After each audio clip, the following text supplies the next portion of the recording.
All right, welcome back. Just when you thought religious liberty was protected by the court, they are dragging Jack the Baker back into it. A Denver district judge has ruled that Jack Phillips, owner of Masterpiece Cake Shop, violated Colorado's discrimination laws by declining to bake a transition cake for a transgender woman because of his religious beliefs. In 2018, Jack also declined to bake a wedding cake for a gay couple, but won a partial victory at the Supreme Court. The ruling in the most recent case is ordering Phillips to pay a $500 fine. So what does this mean for our First Amendment? Let's welcome in the man himself, owner of Masterpiece Cake Shop, Jack Phillips. Also with us is Senior Counsel and Vice President for Legal Strategy at the Alliance for Defending Freedom, Ryan Bangert. Gentlemen, great to have you with us.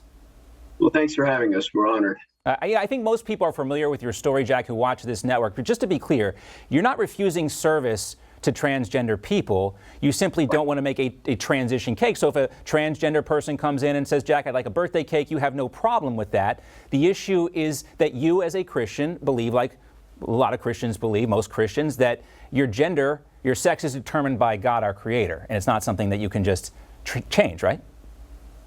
That's correct. At Masterpiece Cake Shop, we serve everybody who comes into our shop. We've had, people who identify as transgender, and even a gay man who testified on our behalf at this most recent trial. But the person who's suing me has also promised me that if I were to win this case, or if it were have been dismissed for any technicality or anything, that I would get a phone call the very next day, and we'd get another cake order, and we'd start all over again. And this was sworn to under oath, and also that this is a cake designed to correct the errors of my thinking. And that's what I think is so offensive to a lot of people, Ryan, that this is a solution in search of a problem here, and that it is a politically motivated cake. There would not be this cake but for their desire to troll Jack. That's exactly right. This is a situation where Jack is being targeted relentlessly by individuals who want to compel him and coerce him to speak messages that they know he cannot speak based on his conscience and his religious beliefs. And that is something the First Amendment flat out prohibits. And it's really unbelievable that Jack is still going through this persecution in light of the fact that his conduct and his actions are clearly protected by the First Amendment of the U.S. Constitution. It seems obvious. My question is this, though. Based on the 2020 Supreme Court ruling about Title VII of the Civil Rights Act, where we saw Justice Gorsuch and Kavanaugh both say that it extends to the issue of sex. Sex is protected. They, talked about LGBTQ members. You think this changes anything? First to you, Jack, and then to you, Ryan.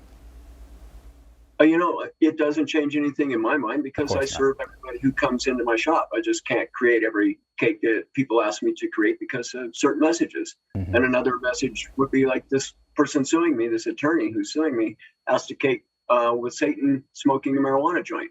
That's a message that I couldn't create for anybody. So it's always a message of a cake, not the person asking for it. Right. You shouldn't be forced to do a Hitler, cake either. Absolutely. So, but Ryan, do you think that 2020 Supreme Court ruling will change anything? No, I don't, for exactly the reasons that Jack just stated. Jack serves everyone, regardless of sexual orientation, regardless of gender identity. The only thing Jack can't do is he can't communicate messages that conflict with his conscience, with his religious beliefs. And that's what's at stake here. That's why this case is completely different than Bostock. Well, I think this country would probably be a lot better if more people would stick to their morals like this instead of being so wishy-washy. We see way too much of that. Ryan, Jack, great to talk to you both. Please keep us posted about your appeal. We look forward to following up with you guys. Thank you so much.